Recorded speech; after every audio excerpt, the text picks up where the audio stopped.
चलिए हम बात करते हैं यूपी ट्रिपल एससी से ऑडिटर की आई हुई भर्ती के बारे में, जिसमें 530 पदों के लिए विज्ञापन जारी किया गया था और उसका सिलेबस जारी कर दिया गया है।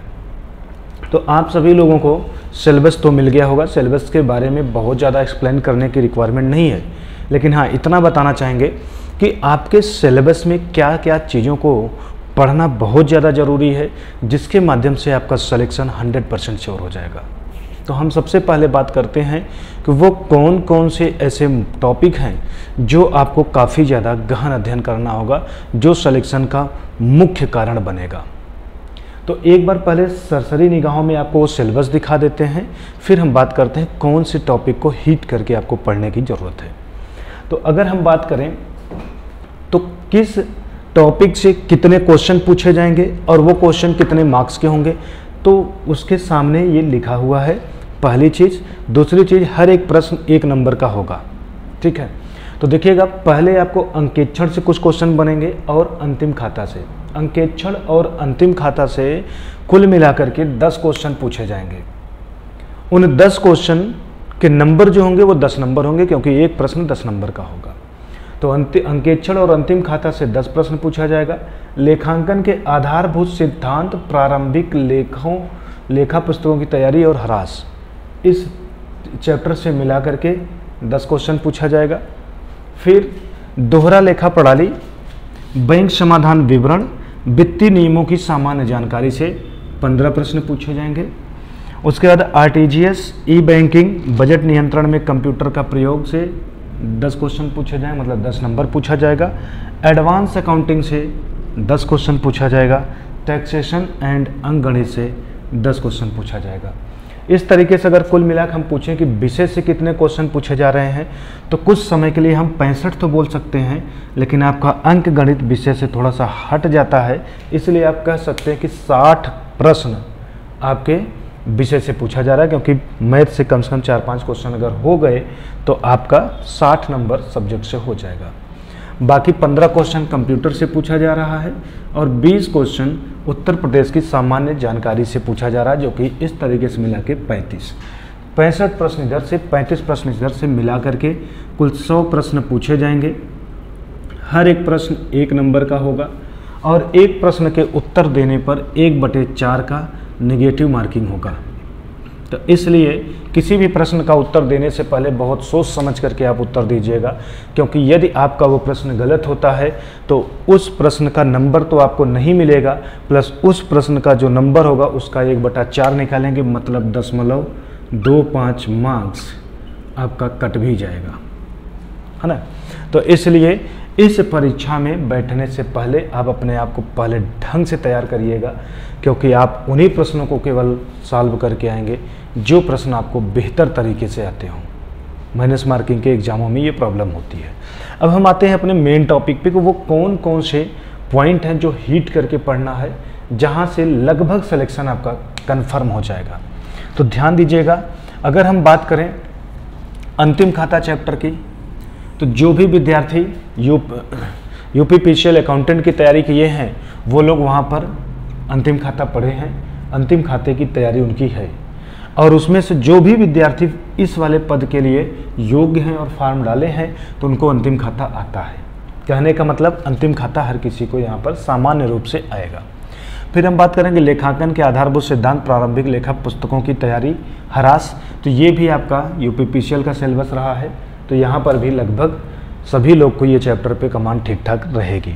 फिर बात करें दोहरा लेखा प्रणाली, बैंक समाधान विवरण, वित्तीय नियमों की सामान्य जानकारी, तो ये भी आपका यूपीपीसीएल का सिलेबस रहा है, तो यहाँ पर भी सभी लोग का कॉमन रहेगा। अब बात करते हैं आरटीजीएस, ई बैंकिंग, बजट नियंत्रण में कंप्यूटर का प्रयोग, तो ये एक ऐसा टॉपिक है जो आपका यूपीपीसीएल का सिलेबस नहीं रहा है, यहाँ पे नए तौर पर ये जुड़ रहा है। तो ये उन सभी विद्यार्थियों के लिए नया टॉपिक होगा जो यूपीपीसीएल के एग्ज़ाम दे चुके हैं और जो यूपीपीसीएल का एग्ज़ाम नहीं भी दिए हैं। तो जो भी विद्यार्थी इस टॉपिक पे मेहनत करके पढ़ेगा वो इन विद्यार्थियों से कॉमन हो जाएगा, पहली चीज़।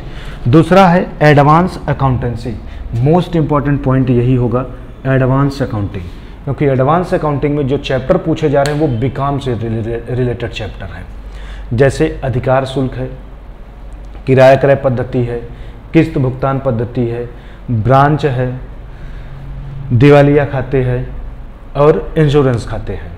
तो ये जो 5-6 चैप्टर आपके बीकॉम से पूछे जा रहे हैं उस पर लगभग लोगों की कमांड बहुत ही कम होगी, और जो विद्यार्थी उन चैप्टर्स पे कमांड बना लेगा वो विद्यार्थी सभी विद्यार्थियों की अपेक्षा अलग हो जाएगा। क्योंकि अगर हम बात करें कि वहाँ से 10 प्रश्न आ रहे हैं और जो विद्यार्थी 10 प्रश्नों में से अगर 8 से 9 प्रश्न कर ले जाता है, और जो विद्यार्थी नहीं पढ़ा होगा और 10 में से 2-1 प्रश्न करेगा, तो लगभग 7 से 8 प्रश्नों का यहीं से अंतर मिलेगा। क्योंकि वो बाकी जगहों पे जाकर के आपसे बराबर की फाइट करेगा, आप यहीं से आकर के उसको 7 से 8 प्रश्नों का मार्जिन दे देंगे, तो आप यहीं से सिलेक्शन पाना श्योर कर लेंगे।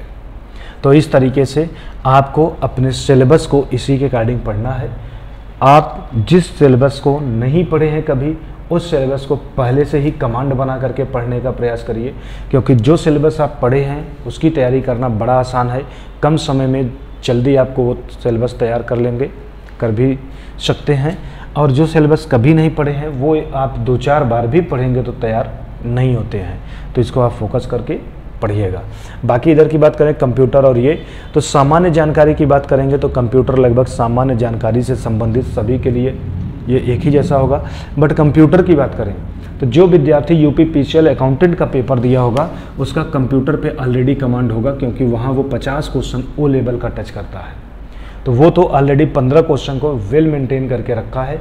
लेकिन जो विद्यार्थी ओ लेवल नहीं पढ़े हैं या यूपीपीसीएल अकाउंटेंट का पेपर नहीं दिए हैं, तो उनका कंप्यूटर पे यदि कमांड कम है तो आज से ही आप लोग कंप्यूटर को बेहतर तरीके से पढ़िएगा, क्योंकि ये भी सिलेक्शन में बहुत ज़्यादा रोल प्ले करेगा।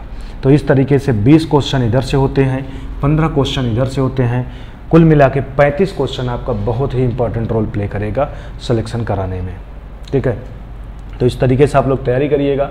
हम आ गए हैं आप सभी लोगों के साथ अपने चैनल पे आपकी यूपीएससी ऑडिटर से रिलेटेड सिलेबस की तैयारी कराने के लिए। बहुत सारे स्टूडेंट बार बार ये बोल रहे थे कि सर यूपीएससी की तैयारी करा दीजिए, यूपीएससी की तैयारी करा दीजिए, पुराने पैटर्न पे करा दीजिए। बट देखिए, पुराना पैटर्न पे जो पेपर हुआ था वो 180 क्वेश्चन का हुआ था, और इस पैटर्न की बात करेंगे तो ये सिर्फ 100 क्वेश्चन का हो रहा है। तो दोनों के सिलेबस में और दोनों के एग्ज़ाम पैटर्न में बहुत डिफरेंट है। इसीलिए अभी तक हमारे चैनल के थ्रू यूपीएससी से ऑडिटर पोस्ट का जो वैकेंसी आई हुई थी उसकी तैयारी नहीं कराया जा रहा था, क्योंकि आपको पढ़ा कुछ और दिया जाए, मेहनत कहीं और करा दिया जाए, और सिलेबस आए तो पता लगे वो चीज़ कट चुका है, तो अनावश्यक आपकी वो मेहनत हो जाती है व्यर्थ। इसीलिए वेट किया गया, सिलेबस आ गया है। अब आपको स्टेप बाय स्टेप सारे सिलेबस के बारे में डिटेल में पढ़ाया जाएगा और समझाया जाएगा। चैनल पे आप हमारे यदि नए आए हैं तो चैनल ज़रूर सब्सक्राइब करिएगा। सब्सक्राइब करने के साथ साथ बेल आइकन को ज़रूर प्रेस करिएगा, क्योंकि हमारे चैनल के थ्रू जो भी जानकारी आपको प्रोवाइड किया जाएगा, जो भी क्वेश्चन पढ़ाए जाएंगे, जो भी टॉपिक पढ़ाए जाएंगे, ये मैं श्योर आपको कर देता हूँ कि हर एक चैनल से आपको अलग मिलेगा। यूपीपीसीएल अकाउंटेंट में बहुत से हमारे ऐसे स्टूडेंट जुड़े जिन्होंने बहुत से सारे यूट्यूब चैनल से पढ़ाई करने के बाद बहुत बाद में जाके हमारे चैनल के बारे में पता पाए, क्योंकि अभी मैं रिसेंट में चैनल को बनाया हूँ और पढ़ाना भी स्टार्ट किया हूँ। तो बहुत से प्रिय विद्यार्थियों को नहीं पता है कि स्काइडियन विद सुनील भी कोई चैनल है जहाँ पर अकाउंटेंट वगैरह की प्रिपरेशन कराई जाती है, मीन्स कॉमर्स वालों की तैयारी कराई जाती है। तो वो लोग यूपीपीसीएल अकाउंटेंट की प्रिपरेशन कर रहे थे और लास्ट में हमारे चैनल पे आए, तो जिन लोगों ने फीडबैक दिया कि सर बहुत अच्छा आप समझा रहे हैं, बहुत अच्छा समझ में भी आ रहा है, वो लोग आगे भी कंटिन्यू करने के लिए प्रयास किए। वो लोग बार बार ऑडिटर के पोस्ट के लिए भी प्रिपरेशन कराने की बात किए। तो उन सभी लोगों को पहले नहीं पढ़ाया गया, क्योंकि सिलेबस का वेट किया जा रहा था। अब सिलेबस आ गया, तब सबको पढ़ाया जाएगा। जो लोग यूपीपीसीएल अकाउंटेंट पढ़े हैं हमसे उनको भी, और प्लस जो लोग नहीं पढ़े हैं, अभी चैनल पे पहली बार आ रहे हैं, तो वो भी चैनल के साथ जुड़ जाइएगा। आपको जो भी क्वेश्चन, जो भी टॉपिक पढ़ाए जाएंगे एकदम यूनिक तरीके से पढ़ाया जाएगा, एकदम जीरो से लेकर के हाई लेवल तक पढ़ाया जाएगा। कहीं से भी किसी भी टाइप का कोई भी डाउट आपके मन में नहीं बनने दिया जाएगा, ये श्योरिटी रहेगी हमारे चैनल के थ्रू। तो चलिए इसको आप लोग लिख लीजिए, जो भी लिखने लायक आपको लगता है। बाकी नेक्स्ट वाले सेशन में जब आपसे मिलेंगे तो हम एक एक टॉपिक को डिस्कस करते हुए और उससे रिलेटेड जो भी क्वेश्चन बन सकते हैं उन क्वेश्चन के भी बारे में डिस्कस करते हुए अपने टॉपिक को आगे लेकर चलेंगे, अपने सिलेबस को आगे लेकर के चलेंगे। ठीक है, तो इसको आप देख लीजिए।